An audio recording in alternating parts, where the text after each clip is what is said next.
Thank you, Dave. Good afternoon. Welcome to this webinar hosted by ASE. I'm Tim Zielke, President of ASE. I want to welcome everyone joining us today. We know that all of you are interested in learning as much as you can to help keep your diagnostic and repair skills sharp. So I'm pleased to introduce today's webinar on Advanced Driver Assistance Systems, otherwise known as ADAS. Our friend Randy Briggs from the Carquest Technical Institute will walk us through what ADAS technology is all about and how it will continue to affect us for many years to come. Randy, take it away.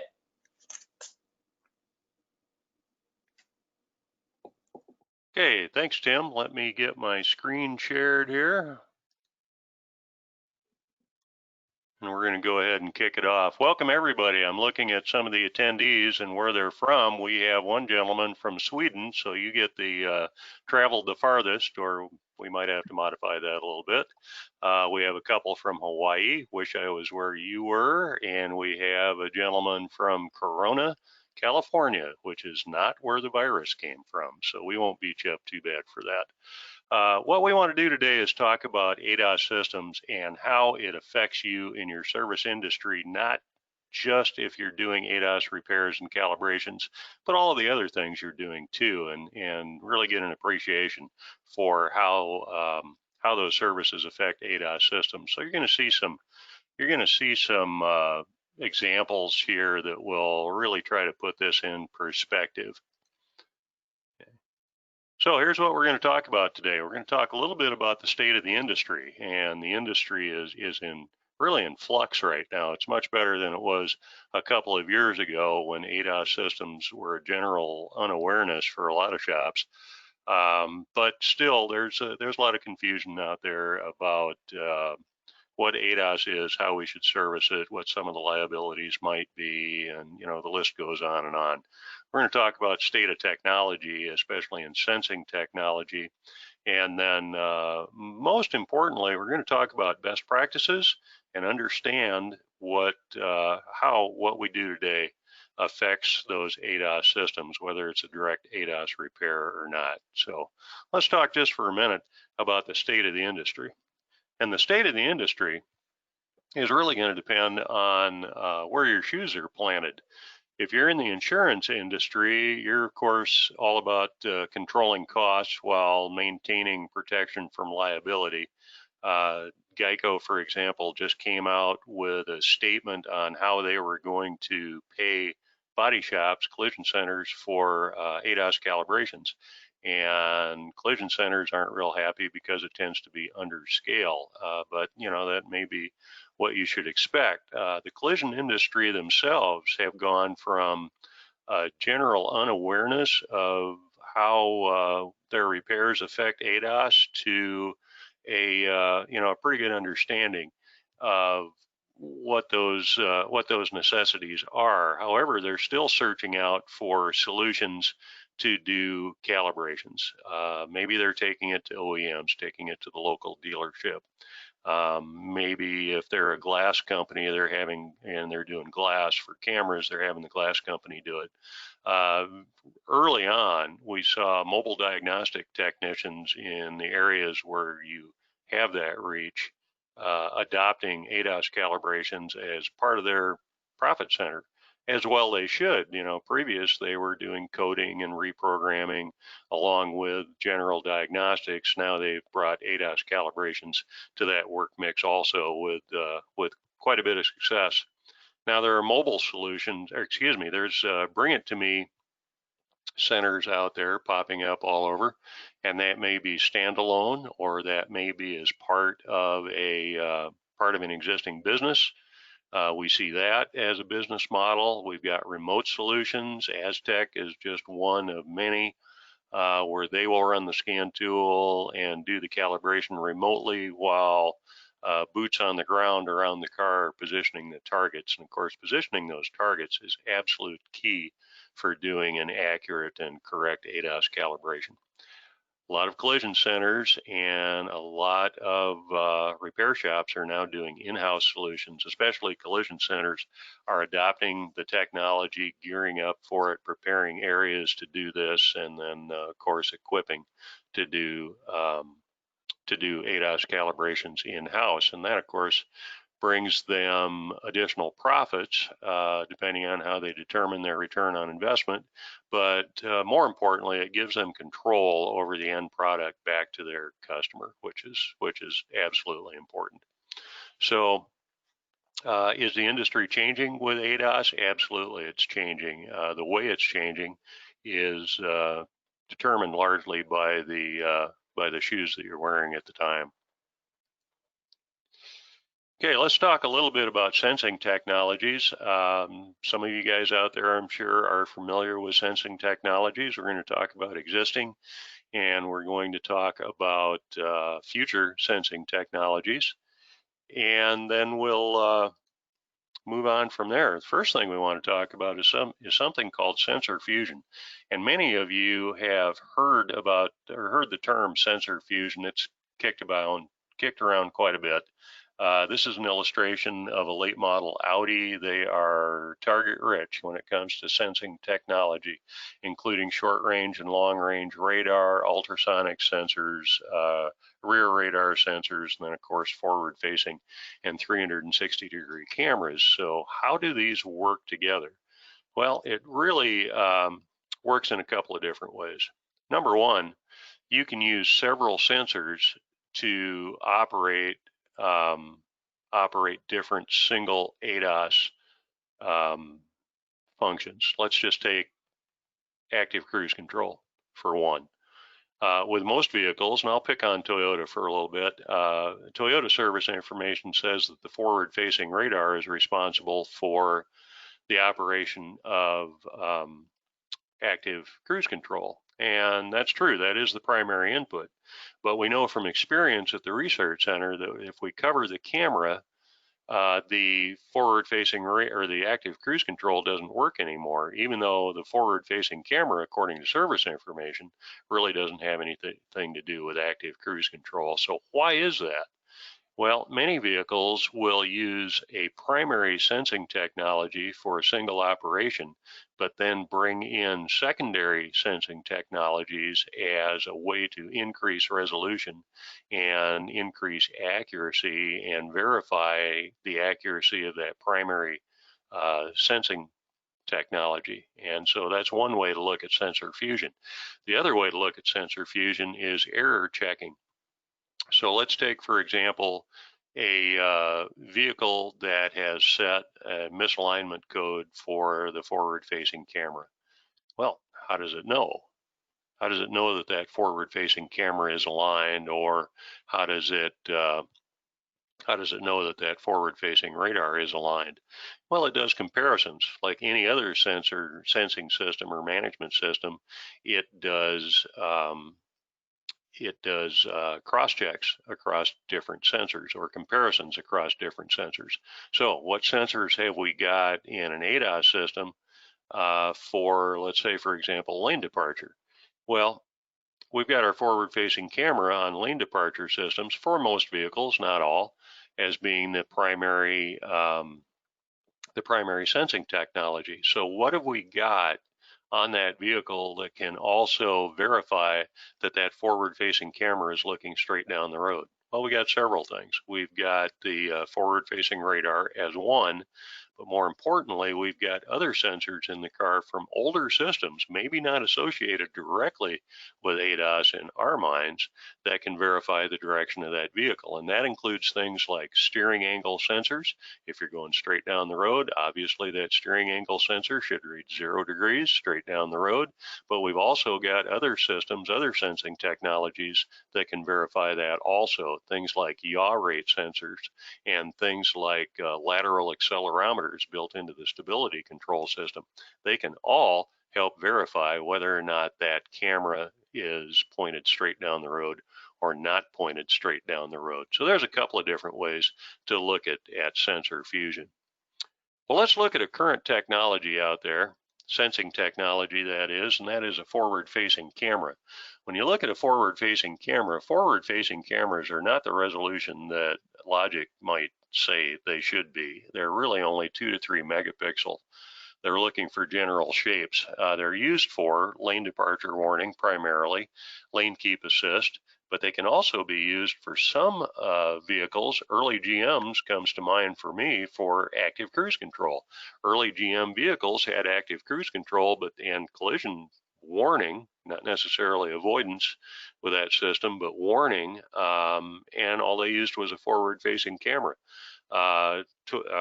Subaru to this day uses a forward-facing camera for active cruise control and collision avoidance, collision warning, and collision avoidance. So that optical forward-facing camera can be used in several different ways.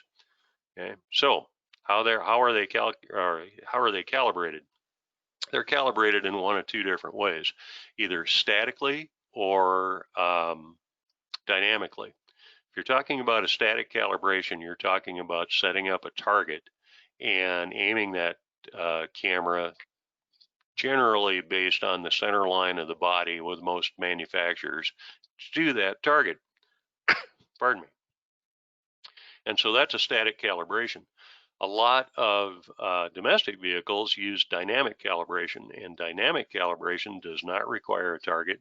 All you have to do is initiate the function with a scan tool. And remember, when you initiate that function with a scan tool, the process is not in the scan tool.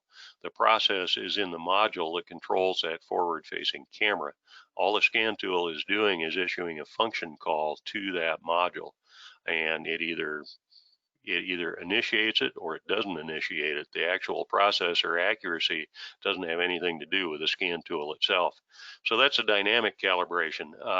It was rumored that static calibrations, as the technology progressed, would go away and they would all be dynamic. But the fact of the matter is that now we generally see static or dynamic, or static and dynamic. In the case of Honda, they require on several of their newer vehicles to do a static calibration and then finish that calibration with a dynamic test drive.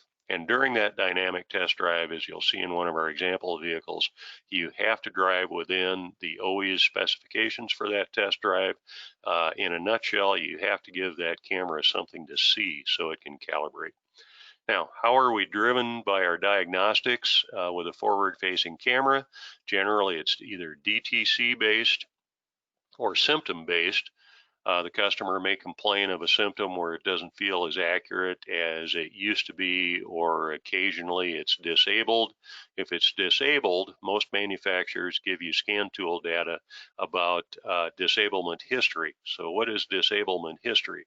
Disablement history will give you an indication of when, or at least in what order, that forward-facing camera, or in some cases forward-facing radar, has been disabled, also side radar, and why.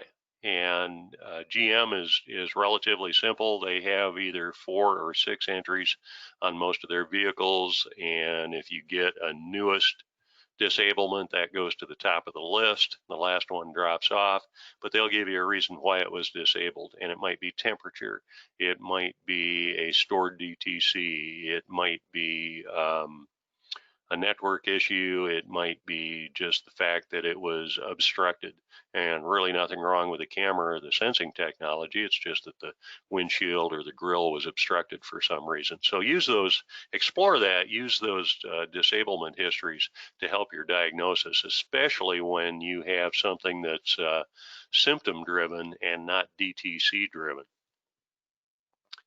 So if we have a DTC for a forward-facing camera failure, we have to eventually take that scan tool data and let it drive us to an accurate pinpoint test using a voltmeter, using an oscilloscope, whatever your tool of choice is. So let's look at a wiring diagram just briefly and see what we're up against as far as diagnosing these. Well, if you look at this diagram, there really isn't much going to that lane departure warning camera. This happens to be off of a Toyota vehicle. We have an ignition feed, so we would have to check that ignition feed under load for voltage drop, just like any other circuit. We've got a ground that we have to do the same thing on. We've got one discrete input, which is the alert switch. You can turn it on or turn it off, and all that does is take a voltage that's developed in that processor and pulls it to ground to give it a command to turn on or turn off. And then of course we've got a CAN channel going to that. All of the outputs from this camera are not analog optical information like a 360 degree or a rear view camera, for example. It's all broken down into data. So even though this is labeled a camera, it's actually a camera module, the control module for that. The control module for that is built into the camera itself. Most radar sensors are that way too. Just saw a question pop up in Q&A that caught my eye and says, how does alignment affect the ADAS system? And we will talk about that coming up. So hang on to that thought, James, and ping me if I don't give you your answer.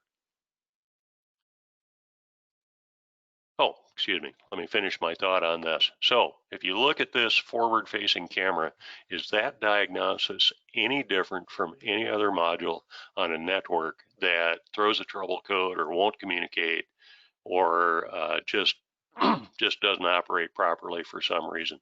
No, not really. We're checking powers, we're checking grounds, we're checking any discrete signals to that module, and we're checking for a good network signature. So it really doesn't change. So good network diagnostic skills apply to this just as any other node on the network.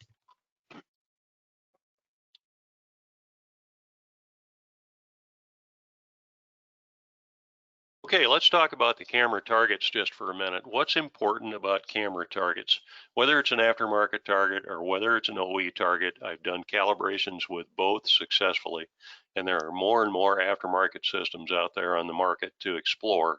The first thing, obviously, is dimensions. They have to be the right size, and the pattern has to be the right size. One of the biggest reasons I mention this is that with Toyota service information, to calibrate a forward-facing camera, their OE target is printed out in service information as a PDF. It's up to you as a technician to scale that from the printer and make it exactly the right size. If we don't make it exactly the right size, that distance dimension really doesn't mean anything because we don't have a target that fits that window that the system is looking for. Color and contrast the same way. Color and contrast from that printer has to be correct. Surface texture, you wouldn't think that surface texture would make a big difference, but here's an example of why surface texture is important. Toyota, in one of their TSBs, goes through a list of problems why a calibration would fail. And so one of the reasons is contrast. Well, contrast from what? And it's the way you mount that paper target to the stand. If you use double-sided tape on the back, you don't have anything on the front of that target that's influencing the texture. If you tape it on the front with Scotch tape, even though the Scotch tape optically doesn't obscure the target, the difference in reflection or the difference in texture does change it, and it could cause a calibration to fail. So that texture is absolutely important. And of course, position is key. Position with some vehicles as close as 10 millimeters at about 16 feet, which doesn't leave you a lot of room for error. But don't just think of position in distance and position on the center line of the body. We also have to worry about height. We have to worry about whether or not it's plumb. We have to worry about whether or not it's perpendicular or at 90 degrees to that center line. Those are all key measurements that we have to be aware of. Not difficult to do, but it's something about it's just something that we have to address and have to keep in mind. Had a question pop up here from Mark. Would the type of paper matter, glossy or matte? It would if you have a glossy photo paper, for example, that's very reflective. That may give you an issue. Most factory targets that I've seen are not fully matte. They're not fully glossy. They're somewhere in between.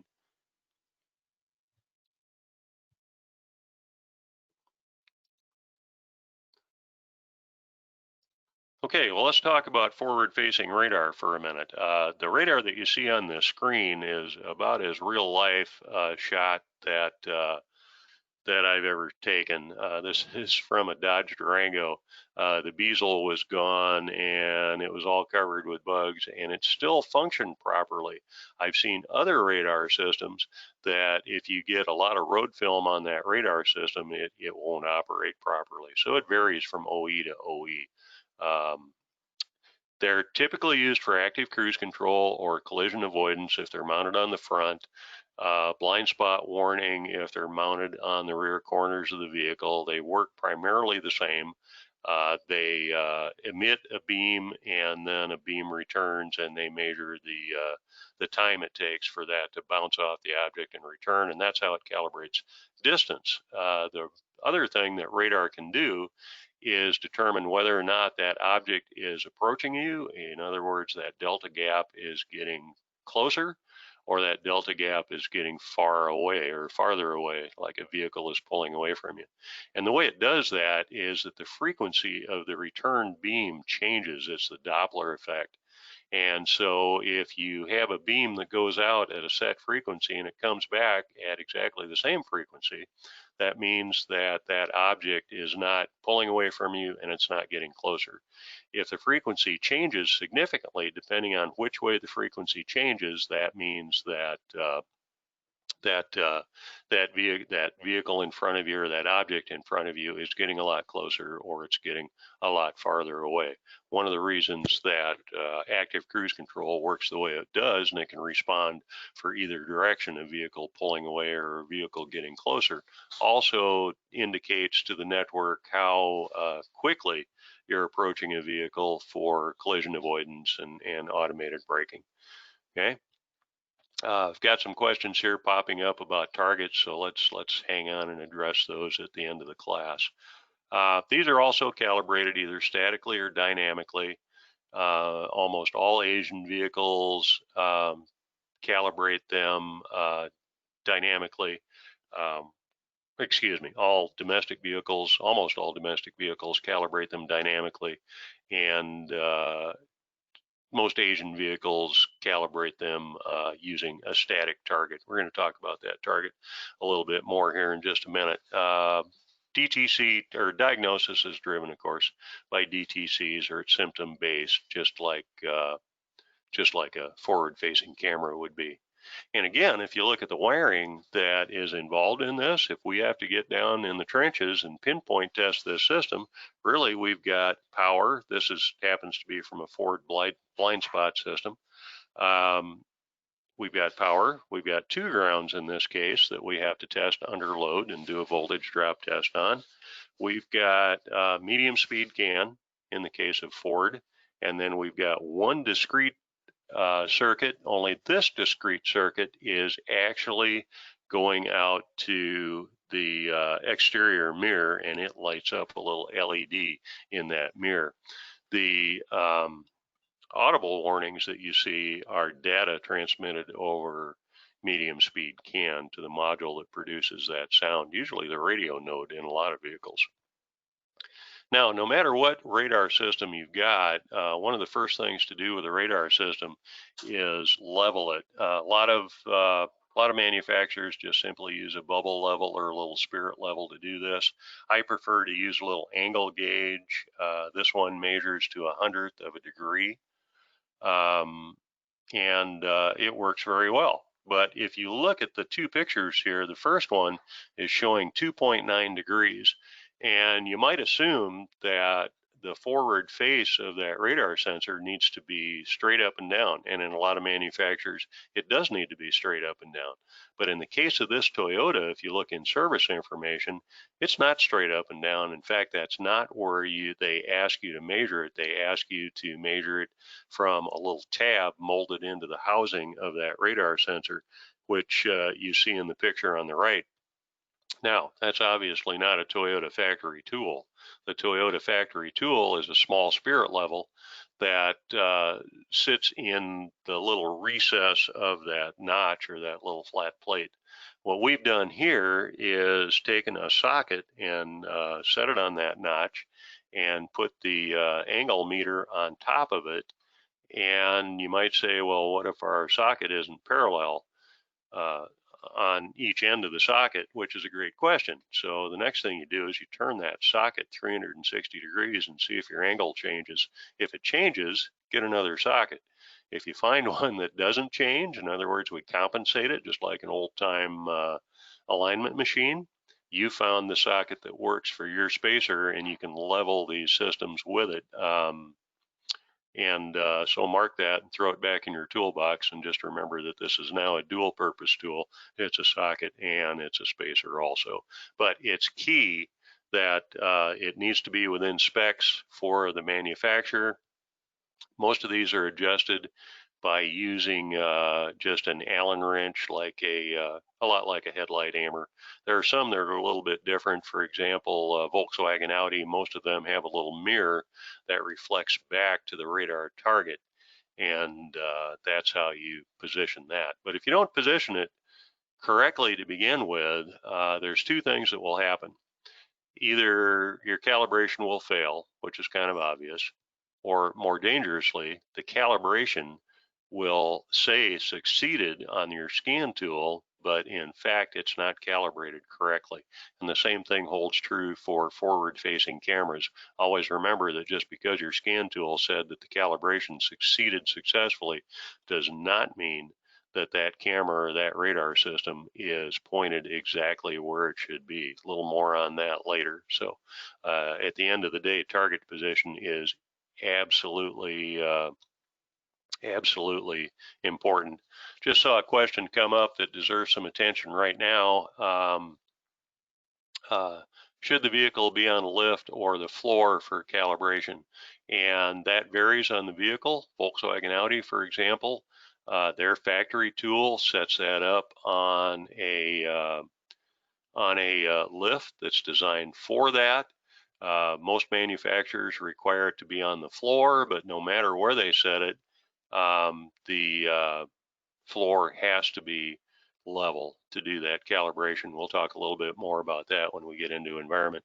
Also, Tom noted, I believe he meant turn the socket 180 degrees, 360 degrees is a complete circle. And yes, I do want you to turn it 360 degrees.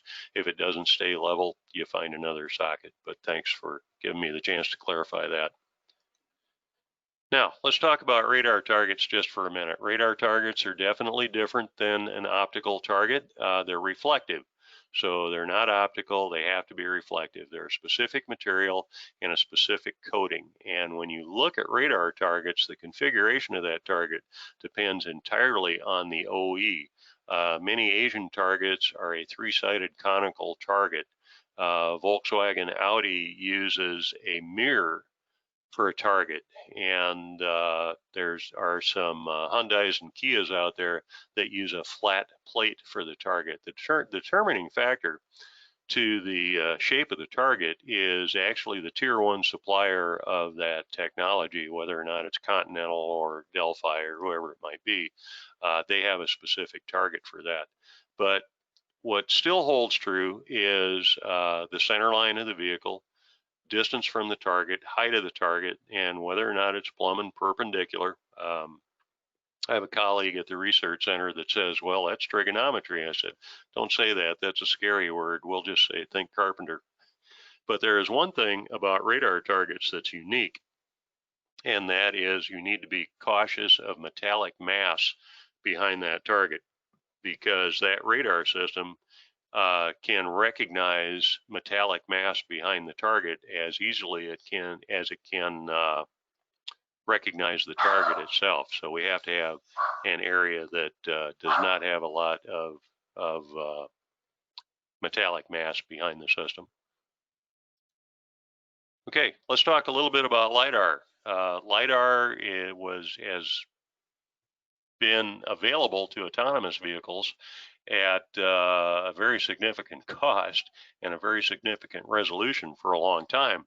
But Audi is using LIDAR right now, scanning LIDAR in Europe on the Audi A6, I believe. Here's the thing about LIDAR. LIDAR is extremely high resolution. It has three-dimensional capability, which means it's good at recognizing shapes more than just how far apart you are from that object and the vehicle itself. It can recognize shapes.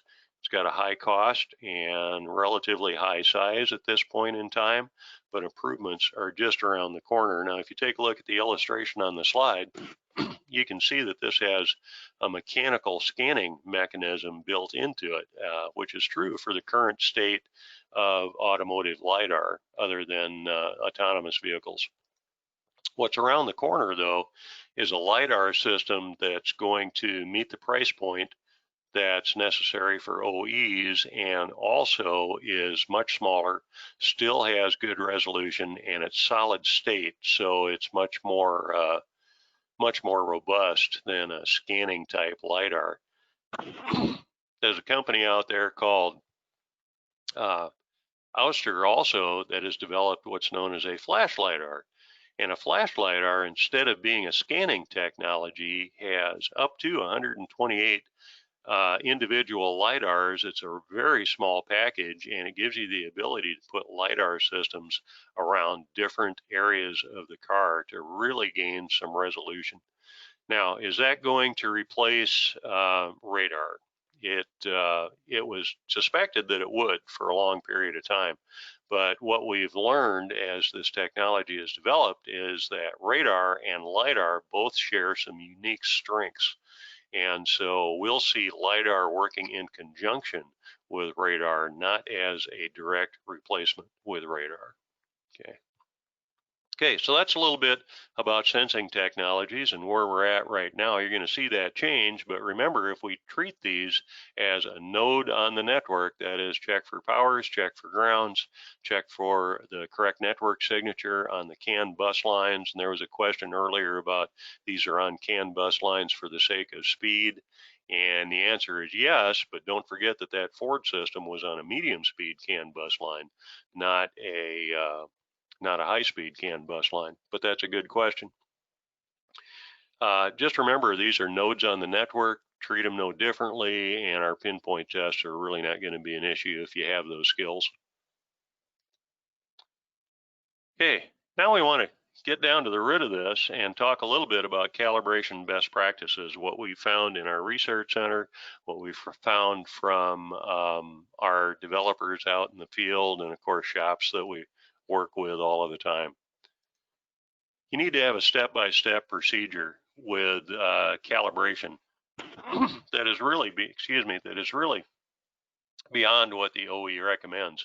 If you look at OE service information, some OE service information takes you step-by-step, every single step from verification of the concern to verification of the repair. Some assume that you're going to do some things such as all network scans as you set up this vehicle for a calibration and do the calibration and then do the verification. So we need to verify the concern. We need to consider the environment that we're in. We're going to talk about all these things in detail. We need to prepare the vehicle properly. In addition, we need to reference service information, procedures, TSBs, preliminary information, all of the documents that we can. And one note on that is that we really need to use current information.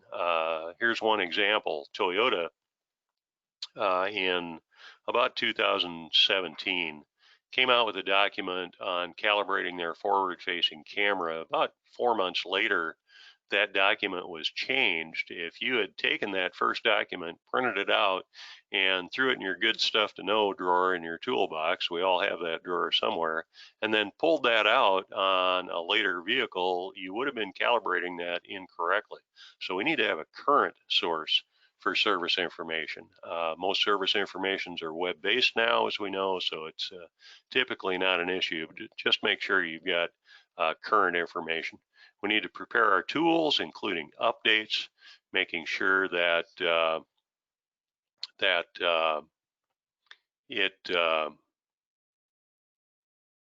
is updated from a point of software and then from a point of have the targets changed or been upgraded at all. We always suggest you do an all modules DTC scan. We'll dig into that a little bit. We'll perform the calibration and then perform the post processes. Most of those are spelled out pretty accurately in service information. But let's dig into this and point out some things that will really make you stumble or really make that calibration stumble and possibly fail for you. The first is service information. Use that current service information, but as most of us read service information, we start out with the first paragraph, then we kind of skim through it, and then we get down to the bottom and we hope it doesn't say replace with known good PCM. We hope to be a little bit better than that. But for ADAS systems, it's critical that you read and follow every line on that system. Now, the document that you see here is taken from a late model Hyundai vehicle, and it's speaking to the distance to the forward-facing camera target. And the distance, point B from the front bumper, is supposed to be 100 centimeters plus or minus 5 centimeters. But if you read the fine print on the service information, it says the distance, if the distance is not, the distance is 100 centimeters plus or minus 5 centimeters, but if it's different on the GDS scan tool, which is their factory scan tool, calibrate it according to the value indicated on the GDS. In other words, they're telling us that the distance is 100 centimeters unless it's not. So we have to absolutely be sure that we've got current service information and we're not skipping over steps along the way. Okay. Then we need to prepare the vehicle. Most manufacturers will tell us that we need to check tire pressure, check loads, check fuel level. Most of them require a near full tank. We need to verify thrust angle and ride height. Those are important. We'll talk about that a little more in a minute. And then we need to look for modifications or recent repair. Now, let's talk about the picture that we've got on the slide right now. This is a laser pointer mounted to a radar target, and Toyota asked you to position that on the center of that front emblem, and you can see by the red arrow, our laser is not pointing directly in the center target. Now, it did, when we set this up, point to the center of the center target. And if you think back to tire pressure in the heat of the day is kind of an easy thing to overlook. You look at the tires, you think, well, they look pretty good, and the tires on this vehicle look pretty good, and you may choose to bypass that. But let's explain how important that really is. That's where that radar sensor was supposed to point, and that's where we started. We ended up about 3/4 of an inch down because the driver's side front tire was 8 pounds low. Airing that up 8 pounds didn't change the shape of the tire that much visually, but it changed the position of that radar target significantly. So we can't overlook little things like loads in the vehicle, tire pressure, all those little things that we might consider skipping just for the sake of time and, you know, in the heat of battle if it were. Now, thrust angle and ride height, we'll dig into this a little deeper along the way, but thrust angle and ride height have equal importance. So if you have sagging springs, if your ride height isn't correct, that can be an issue because we are aiming that system based on an OE ride height. We're aiming it based on the center line of the body, which is assuming that thrust angle is correct. So we need to verify that thrust angle is correct and ride height is correct. In fact, with some manufacturers, Volkswagen, Audi stands out. They will ask you to measure the height of the wheel well on all 4 corners and input that in the scan tool during your calibration. In fact, we did, since we're talking about modifications, I will address a question that came up about aftermarket wheel size and incorrect tire size. Will it affect it? And yes, it absolutely will affect it. Here's what you really have to consider, though. It will affect dramatically if it changes the ride height on one end or the other. In other words, it changes the pitch, just like a modification to the springs or a failure in the springs will affect that. But even if the car is level and we're changing the ride height, it's still going to affect it, because if we calibrate that vehicle and now that sensor is pointed down somewhat, it has a particular angle of view, and now that angle of view has narrowed, so we're not sensing as much of the road from the farthest point to the nearest point that sensor can see. So definitely will affect it. Another question about that: what about lifted trucks? Lifted trucks should be a big red flag not to accept that liability of calibrating that. However, I'll mention that GM about a year and a half ago came out with a factory lift kit, lifted the truck about 2 inches, and it also came out with a reprogram or a different program for the vehicle to recalibrate that ADAS system so it operates properly. So it's not just lifting it or not lifting it. Okay, let's talk about environment a little bit. This picture was shared to me by Bob Ortolani, and some of you may know Bob. He had an alignment specialty shop, and when ADAS came on scene, he built an area just off of his shop to do calibrations, because since he had a good working relationship with several body shops around, it was a business decision that just absolutely made sense to him. So he's got an area that has even lighting. It doesn't have any contrasty windows. It has a level floor. It's got everything you need to make that area work with ADAS calibrations. Now this picture from Toyota gives us the ability to see what the camera sees, and anything that's contrasty behind that, anything that looks even remotely like a camera, if you look at the picture closely or camera target, I should say, if you look at the upper right-hand picture, right in the center of it, there's a Toyota target, and there's a very contrasty white car with tinted windows behind it. That would cause a calibration to fail. In the lower left, we've got a window with crossbars on it that is very contrasty. That would cause a calibration to fail. So you have to have a neutral background behind that camera. So when you talk about room, here's the room requirement on a Volkswagen Audi vehicle. Now remember, their forward-facing camera is calibrated with a target that is integral to the alignment rack in those systems. So for that system, they require 32.8 feet of length. They require a little over 16 feet of, 16 feet of distance side to side. But if you start adding things to that for other manufacturers, we have to have an area in front of that target that we either can position the radar in or doesn't have any metallic mass behind it. And also on each side for blind spot monitoring, we have to have ample area so we won't have any metallic mass behind that too.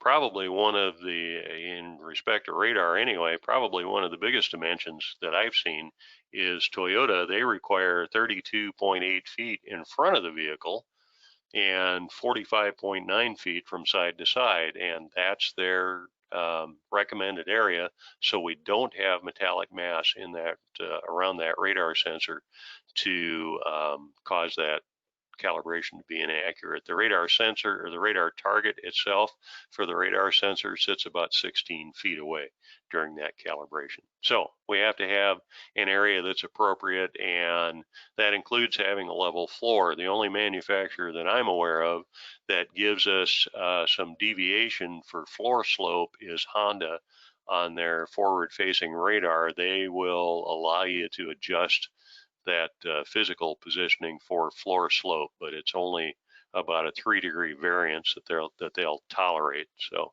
it's still pretty a narrow window. Got a question here. What do you mean by metallic mass?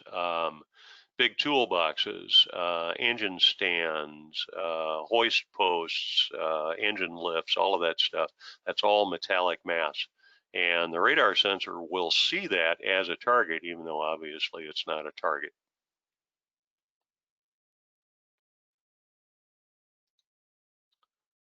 Now, we suggest voltage support when you're doing calibrations, the same way you'd support voltage on a reprogramming event. And it's especially important on problem calibrations. If you're doing a standard calibration, usually you're not in there long enough to cause that battery drain to drop. But if you've got a difficult or a failing calibration, you want to make sure that, first of all, you've got good voltage on the system to begin with, but secondly, that battery doesn't run down. At CTI, we always recommend that you do an all module scan also. The reason that we recommend an all module scan is that we've got so many collaborative systems on that vehicle. That steering angle sensor doesn't report directly to an ADAS module. It reports to typically the stability control module on most cars, same way with accelerometers or yaw rate sensors. So we need to make sure that everybody's there, everybody's working, and we don't have any problems or trouble codes in any primary systems or any, I call them collaborative systems, like stability control, for example.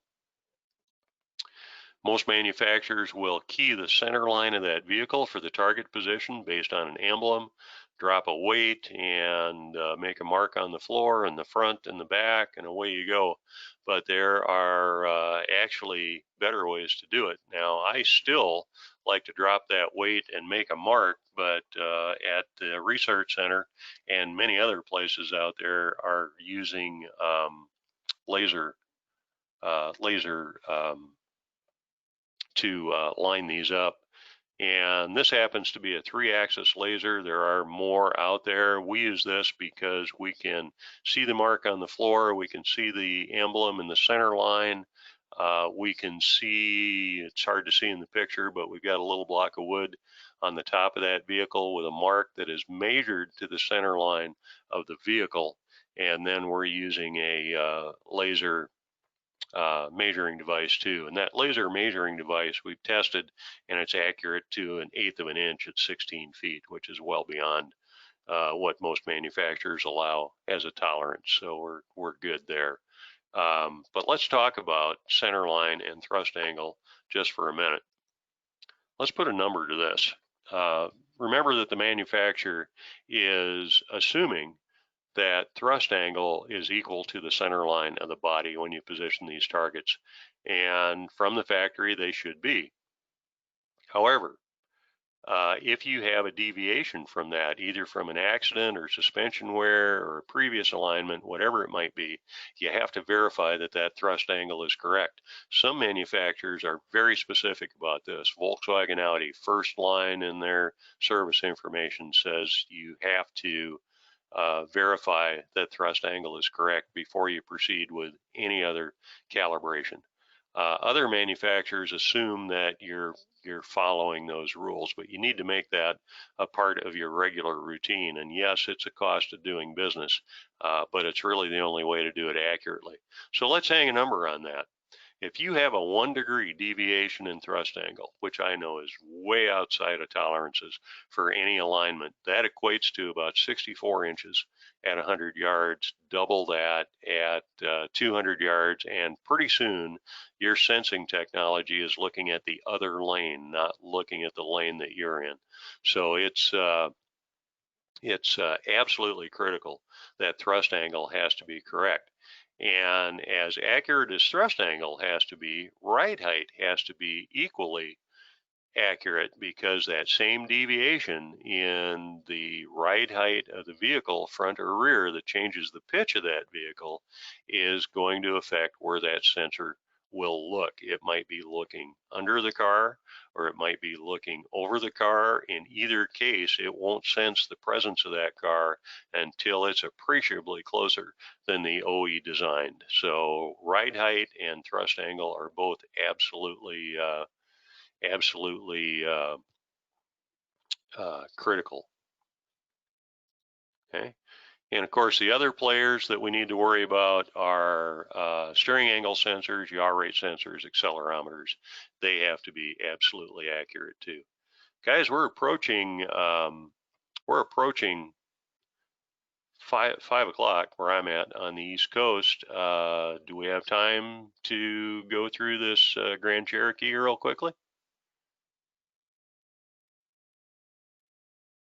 Okay, I'm looking in chat from our host.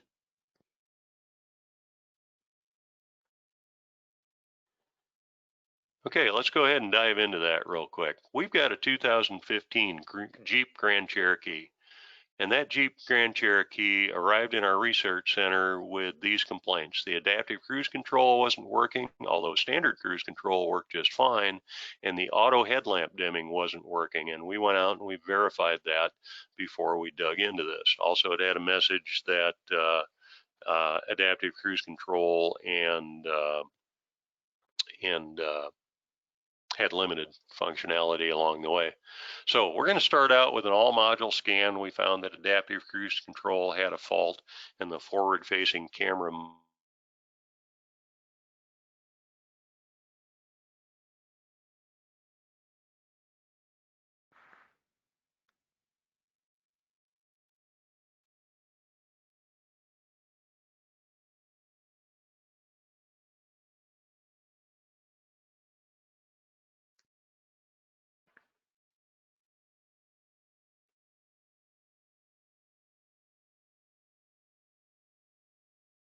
Well, we're going to take a look at service data for this, and here's the flow chart for this. It's a two-step flow chart. Okay, one is replace and reprogram the forward-facing camera, perform the adaptive cruise control verification test, and if the DTC resets, let's change a different part. Let's change the adaptive cruise control module, which is the radar. And I think that's a horrible way to look at diagnostics, but that's the way the factory looked at it. Okay. Next is implausible data for, internal performance for the ECU. And also it says basically the same thing, replace and reprogram the camera and then do the verification test. So they're pulling the trigger on the part early. I wanted to look at it a little bit in a little more depth before we did that. So if you look at the wiring on this, we have power that we had to check, and we did. We have activity on 2 CAN buses, and we had a ground wire to check. So not a lot to check on this vehicle. So next, let's verify where our components are. They spoke of an active cruise control module. Well, that active cruise control module is actually the forward-facing radar, and the lane departure is actually the forward-facing camera module. So those are the 2 components in question. So we can look at our data and get some clues.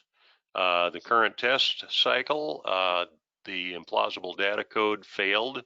It was tested this drive cycle. It said a pending and a confirmed DTC and completed since last clear. In Chrysler fashion, it's kind of a double negative. It says false. If we go to the other side, the other trouble code, we see much the same data. So we've got some confirmation in the data stream that tells us that this, in fact, is a real code. So we've got 2 DTCs that are pointed to that forward-facing camera. The symptoms are supporting this, but still, I'm not really comfortable about replacing a $700 part until I take a look at it. So we're going to take a look at the data activity using an oscilloscope. Now, before you beat me up too much about piercing the insulation on these wires, I need to let you know that the connector on this in the terminals are so fine that trying to back probe that, even using something as fine as a quilting pin, isn't going to work. It's not going to fit, and you could damage the terminal. So since this was an interior circuit, we went ahead and we pierced the insulation without damaging the wires to acquire the signal. And here's what we saw. Now, if you're used to looking at CAN data bus signals on an oscilloscope, you can see that this signal is there. It's the right voltages, but it just doesn't seem to look quite right. It looks kind of noisy, like there might be some interference. So how are we going to determine what module is at fault for this? Well, the easiest way to do it is to unplug the modules one at a time. So since we're at the forward-facing camera and not the adaptive cruise control radar, we're going to go ahead and unplug that first. When we unplugged the radar, it cleaned right up. So we know, excuse me, when we unplugged the camera, it cleaned right up. So we know that the camera is at fault now. Now we can suggest replacing that component with some authority. So powers and grounds are good. Data activity is noisy. The camera was when the camera disconnected, it was cleaned up. And so now we're going to go ahead and replace the camera. We'll go ahead and do our test drive. In this case, it's a dynamic calibration. I won't bother you with the details of that, but basically it's giving us some data on how to drive that vehicle. Now, here's one important thing that service information might not tell you. When you install that camera, if you look at the data stream and look at DTCs, you're going to have a new trouble code.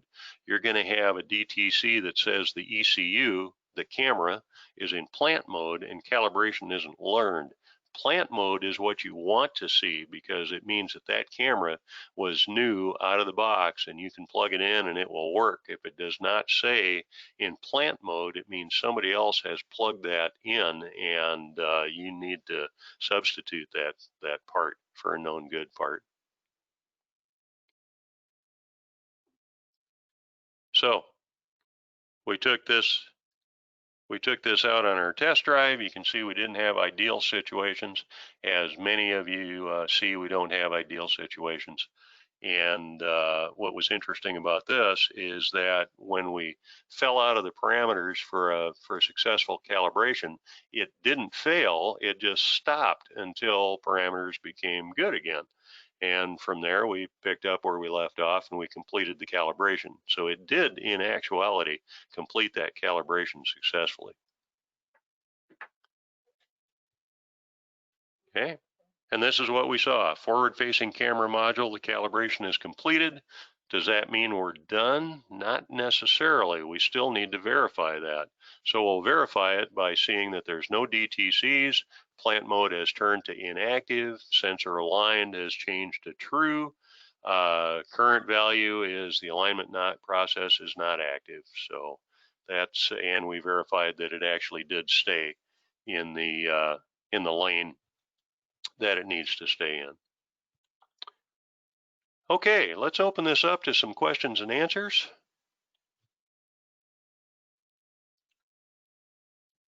Randy, it looks like you've been doing a pretty good job of running through the questions as we've been going. But one of the questions that we saw pop up multiple times is there an approximate time that it takes to do a calibration, like a camera calibration? And then where do we find that information? Okay, well, let me stop my screen share just for a minute. Where do you find that camera calibration? That's an interesting question. As far as labor times, I'm starting to see more and more labor times appear in labor guides for camera calibrations. And how long does it take? Well, it kind of depends on the calibration. If it's a dynamic calibration of a forward-facing camera, it can take as little as 10 or 15 minutes. It can take as long as 40 or 50 minutes. If you're looking at a high-level Audi and it has multiple sensing technologies, and you've done an alignment on that vehicle, the total calibration time from Audi is over 8 hours. So that question about time is kind of all over the board, but I've seen a lot of labor guides now are starting to include those times. Okay, so the second part of that question again was, can you repeat that, please? It was where to find it. Where to find it, yeah. Standard labor guides or from the OE labor guide if you have access to that. A lot of service information systems now, MotoLogic being one, is OE service information in a searchable format. So.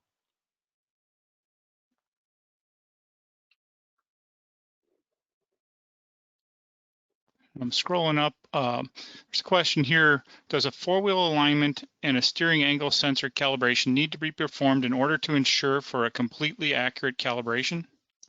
Well, another good question. How confident do you feel that that vehicle is aligned? If you're not confident that that vehicle is aligned, then since you're the last fingers that touched it, you're accepting the liability that that calibration was done successfully. So my recommendation is if there is any doubt at all, you need to calibrate that, or excuse me, align that vehicle or verify that the alignment is good. And then you made a comment and some recommendations on the essentially the environment when you're performing a calibration. Can you go through that again, please?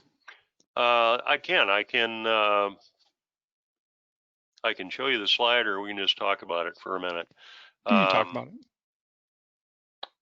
Here's the mindset that you have to take. Consider that you're the sensing technology and you're looking for a target. And if it's an optical target, and in the case of Toyota, it's 4 squares, 2 of them are black, 2 of them are white. And so just use your imagination and look at that target from the camera's point of view.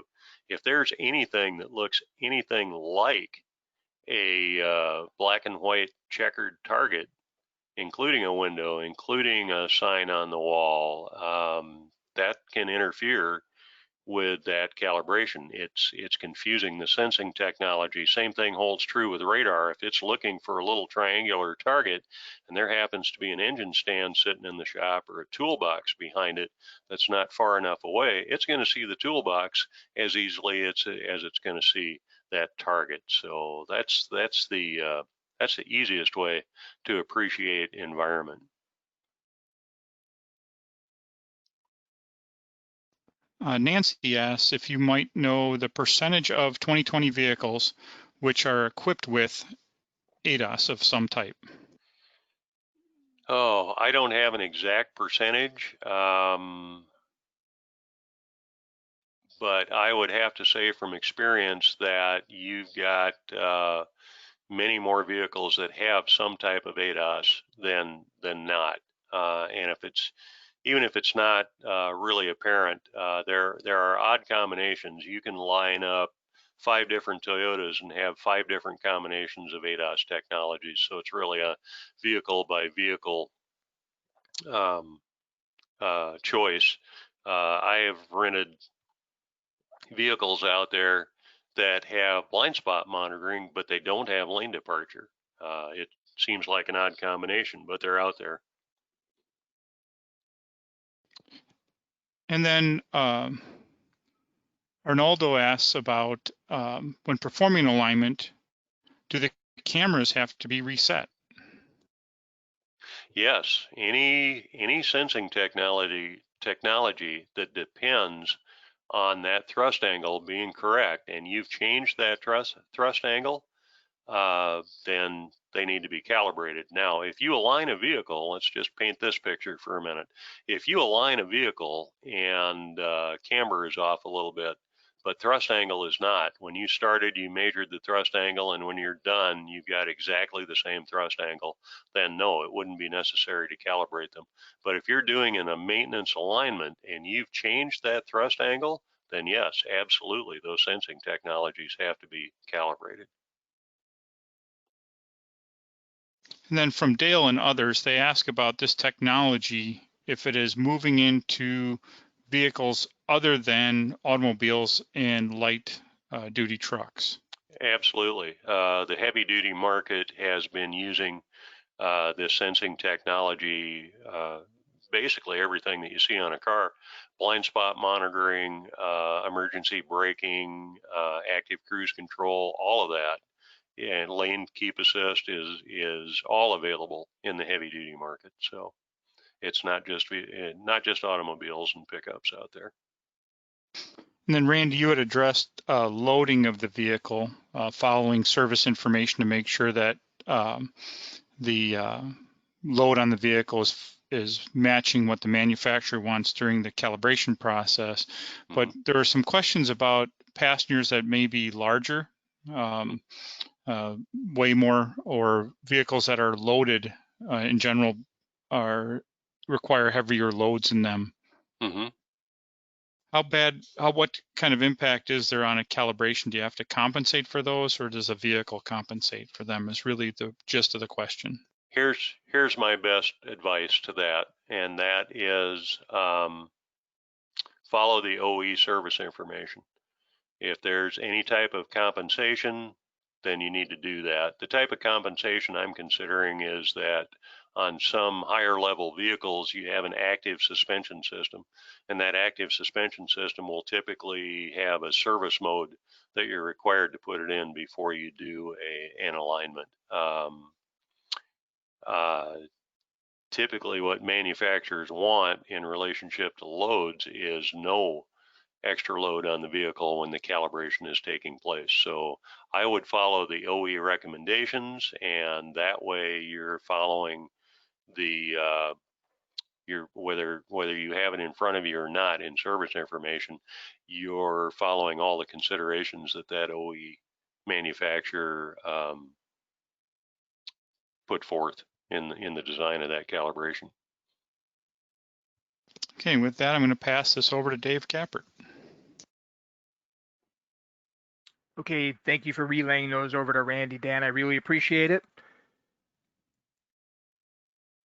All right, everyone, a very big thank you to Randy Briggs from the Carquest Technical Institute for today's insightful presentation. Obviously, ADAS is a topic that's quickly evolving, so it's definitely something you'll want to keep an eye on. This webcast was brought to you by ASE and the ASE Education Foundation. For announcements about upcoming sessions, please watch your inbox. On behalf of Randy Briggs, Tim Zielke, and Dan Baumhart, I'm Dave Kappert, and this concludes today's webcast. We hope to see you online at another event soon. So long, everyone. Okay.